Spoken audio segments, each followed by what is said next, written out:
All right. So, as a representative of industry from Janssen, I'm going to speak a bit on how we see the movement of big health data, what you can do with it, what the opportunities are, what's important from an industry perspective. I won't go into details on specific projects, but like Deepak already volunteered me for, I'm happy to discuss that over a beer. So now figuring out the technicalities. So basically a repeat from what the two gentlemen have already said before me. Right now we have a tremendous set of opportunities ahead of us with actually, on the one side, purely the availability of data, and secondly, the analytical capabilities that are being developed in and outside our industry. There is that tremendous potential. Whether it's looking at the possibilities of personalizing medicine, the companion or companion diagnostics, these kind of things, that will be a major shift in our whole industry and the healthcare sector specifically. Similarly, the value-based healthcare leading up to personalized medicine, and actually also when we look to it from an industry perspective, the focus on managed entry agreements, basically paying for outcomes, is a tremendous opportunity, but requires really a massive data ecosystem to make this running.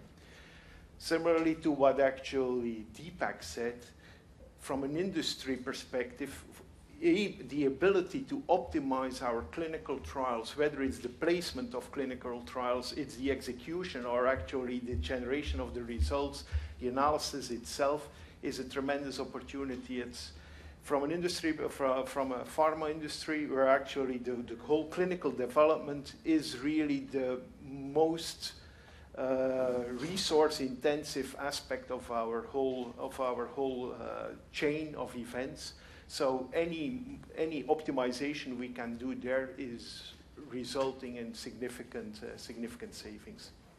And last but not least, besides personalized medicine and so on, we also have a tremendous opportunity to shift from being disease-focused, actually on being, as a whole, being more focused on health, disease prevention, with the well-being and everything that goes with it.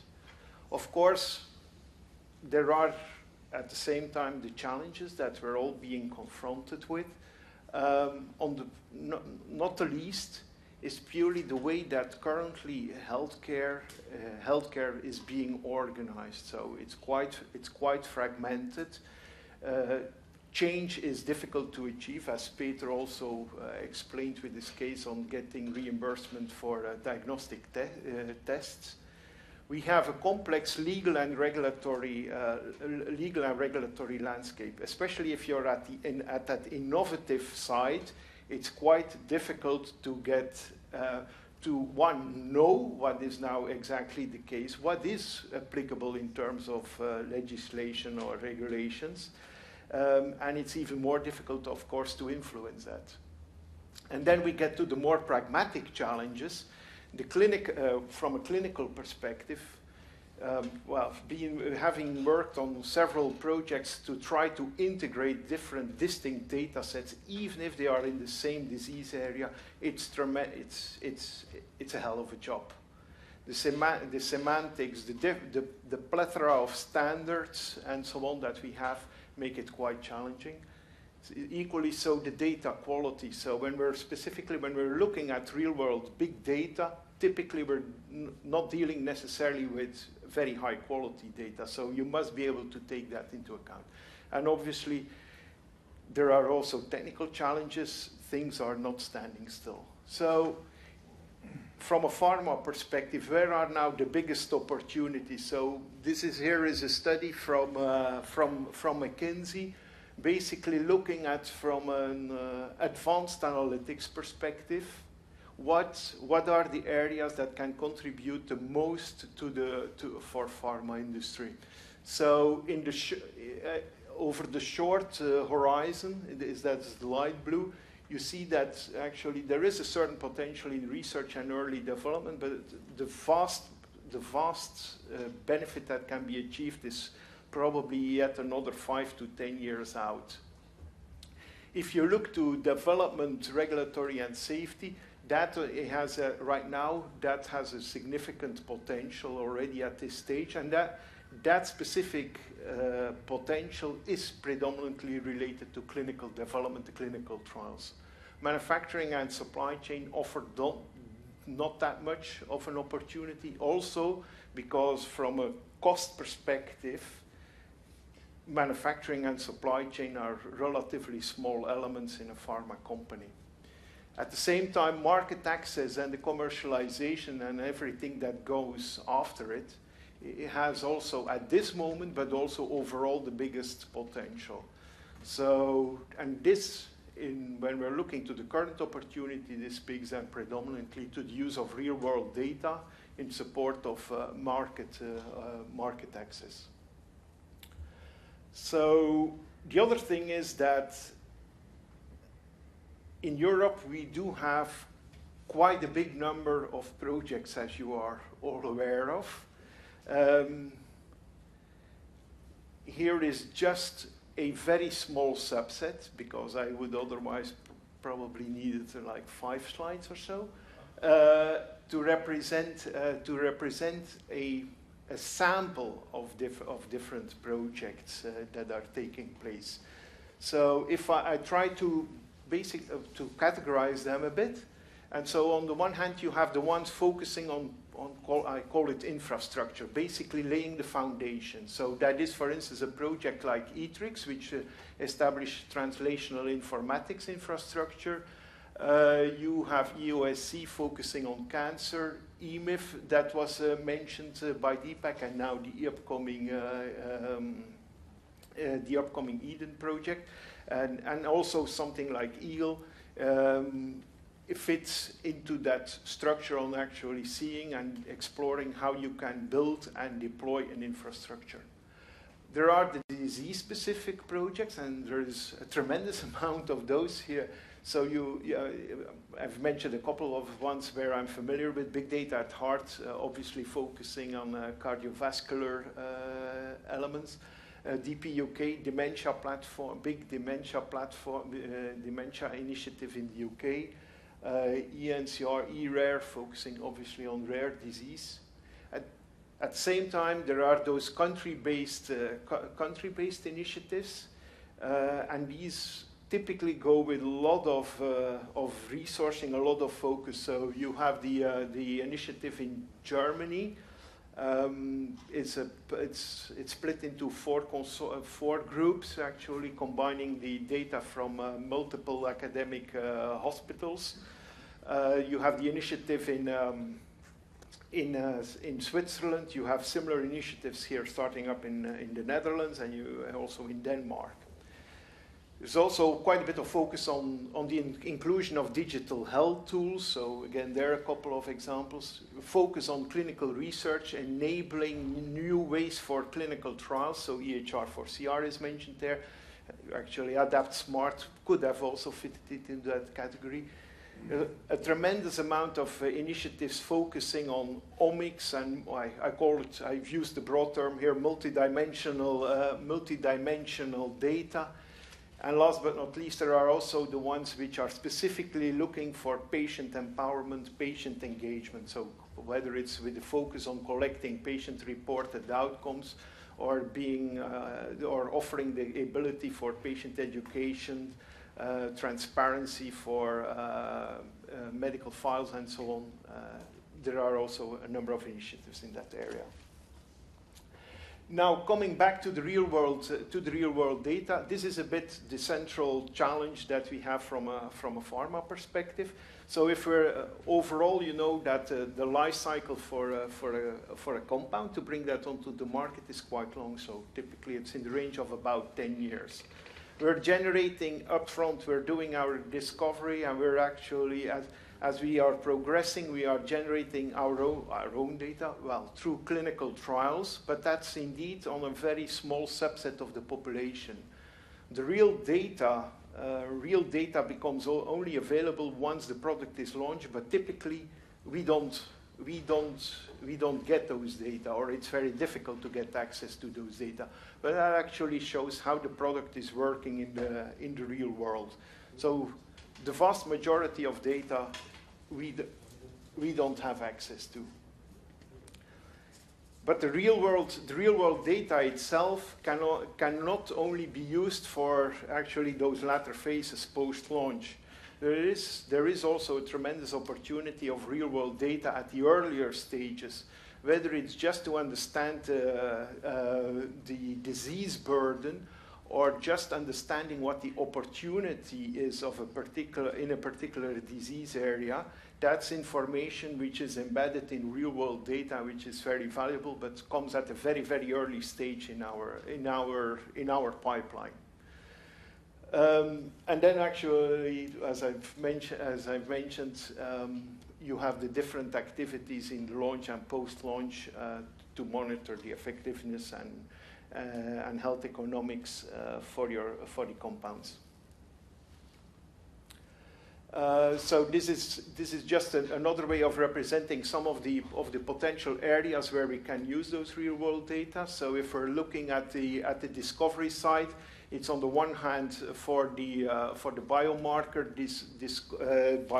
discovery, but also indeed to generate insight in how a disease, what the affected population is, what stratification can be applied, and so on. In the development phase, it goes predominantly towards trial design and feasibility assessment.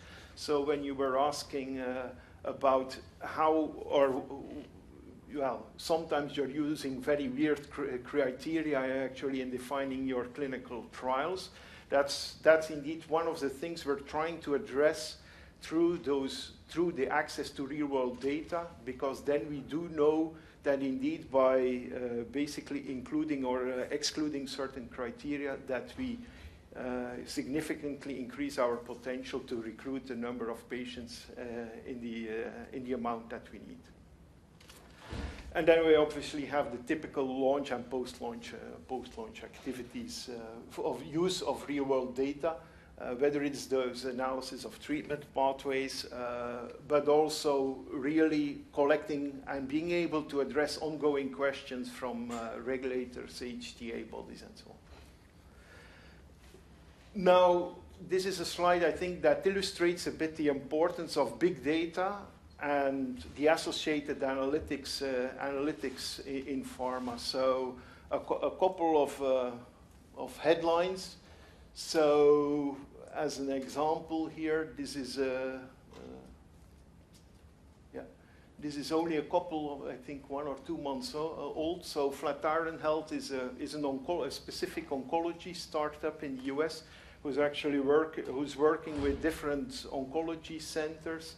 So our good friends at Roche have acquired Flatiron Health, and actually we're apparently willing to pay $2 billion for that. At Novartis, they have a new CEO who really focuses a lot on big data and analytics. So not only on real-world data, but equally so on the drug discovery phase. He really wants to transform that. There is the example of Benevolent AI, startup is maybe a bit disrespectful.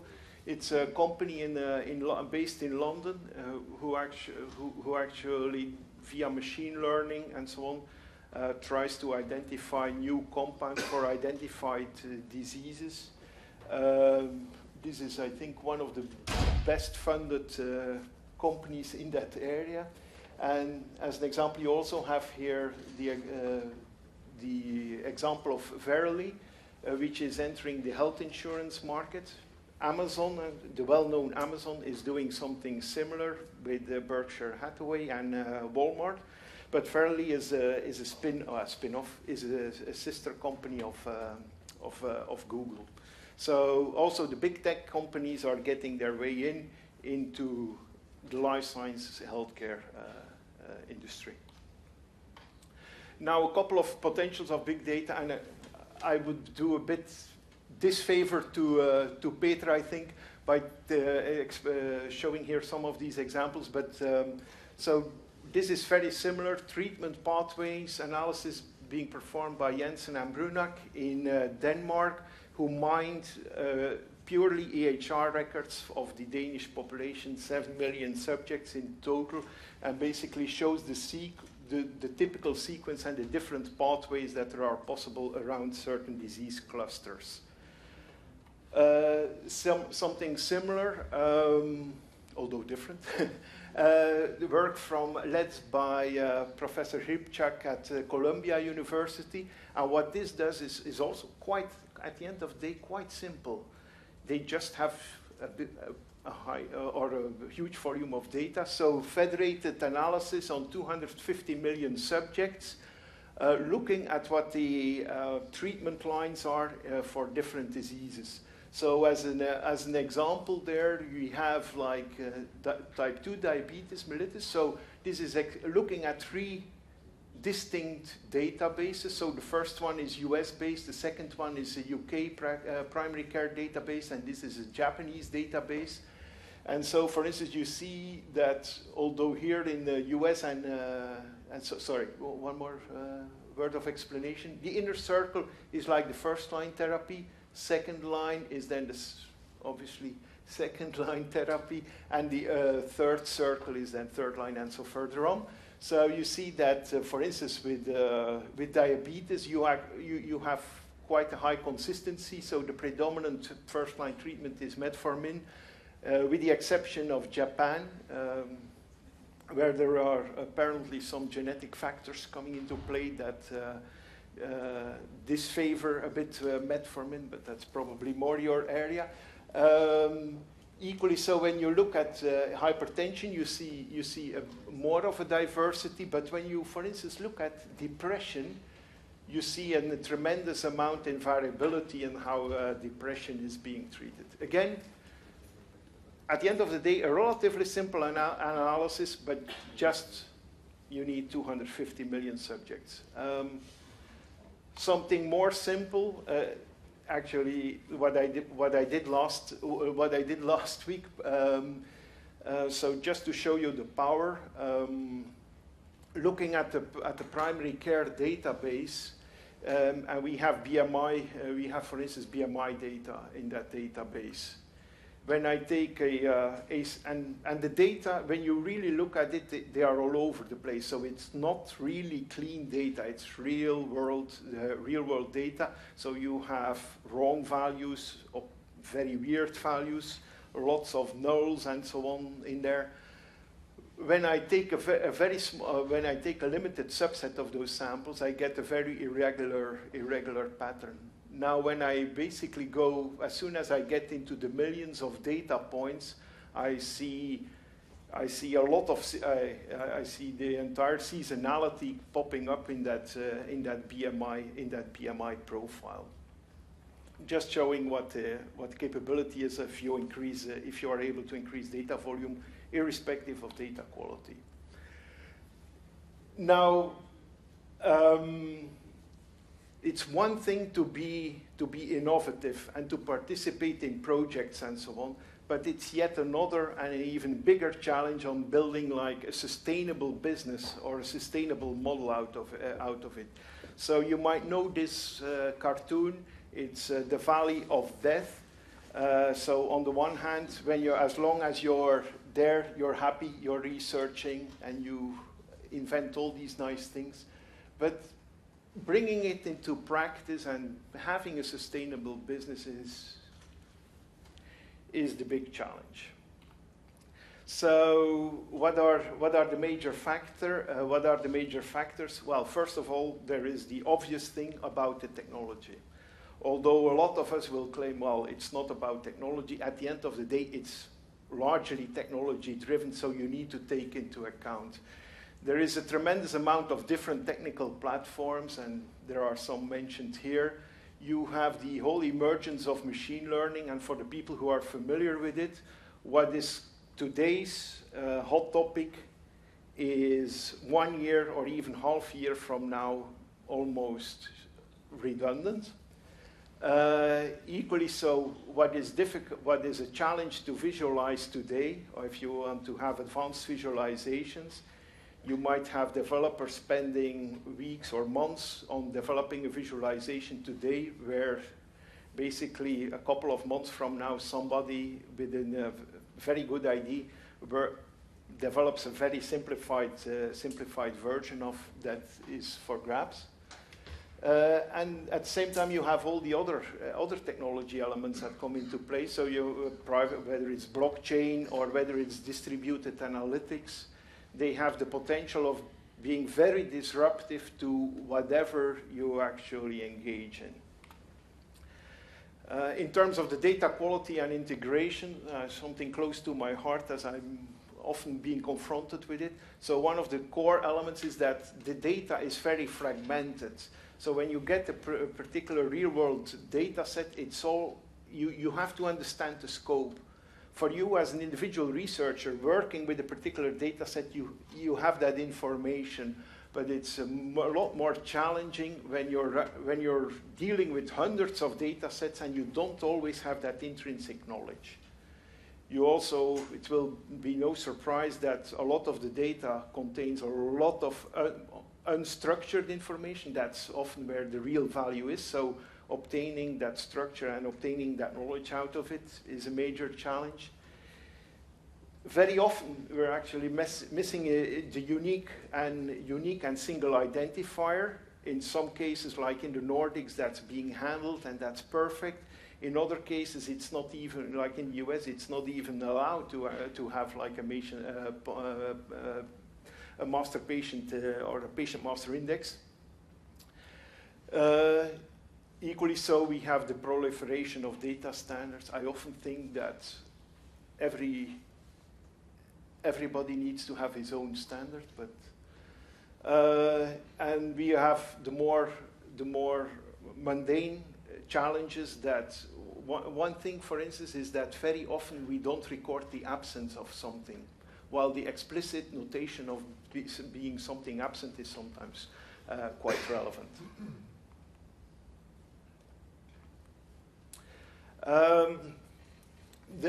Another important element is really to understand the landscape in which you're operating.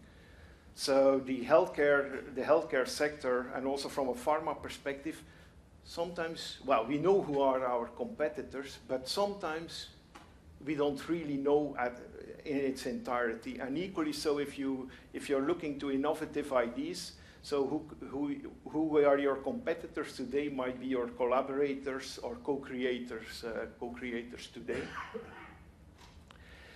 And linked to that is to know your customer. I think that sometimes something we forget, especially when we're engaged in like these large consortia or large initiatives. We have an implicit assumption of who is our customer, and especially in the area that we're operating under, the one or the person who's actually benefiting or who's consuming your product or your service is sometimes quite different from the one who at the end of the day has to pay for it. So when you're developing services or products, it's quite important to be able to show or that there is at the end of the day value for both in there, because otherwise it won't be used or it won't be paid. Linked to that, the healthcare is very either local or regional or even our country-based, but that makes it particularly challenging in the European context when you want to scale out, because any good idea needs, or any good concept needs to be scaled beyond the country borders. That makes it challenging. And last but not least, healthcare is notoriously slow in adopting, especially digital change. So in those rankings, it's healthcare and life sciences together are amongst the slowest in adopting it.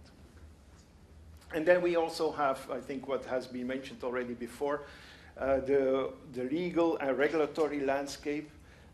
In particular, so there is all the, right now there is that whole discussion, there is the GDPR coming, but it's quite remarkable that we can really spend whole conferences and tremendous amounts of activity now in making sure we understand GDPR, and probably after such a conference we probably still have even more questions on what we now can exactly do or don't do.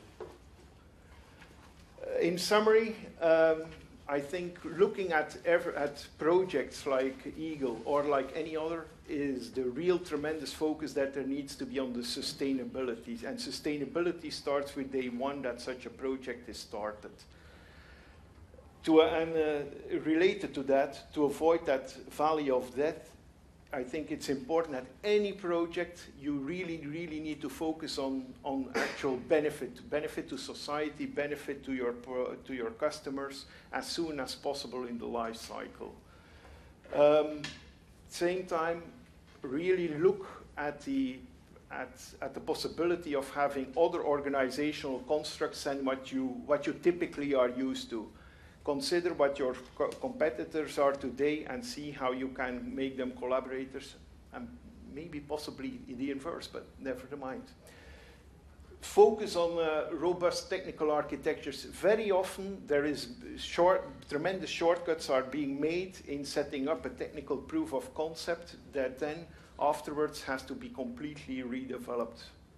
And it's one thing if you know that it will need to be redeveloped, but in other cases, it's a tremendous cost and time that it will take to redevelop. And another element is that when you're actually in this kind of thing and you have something that has the potential, also look at the possibility to shift your business model as you go along.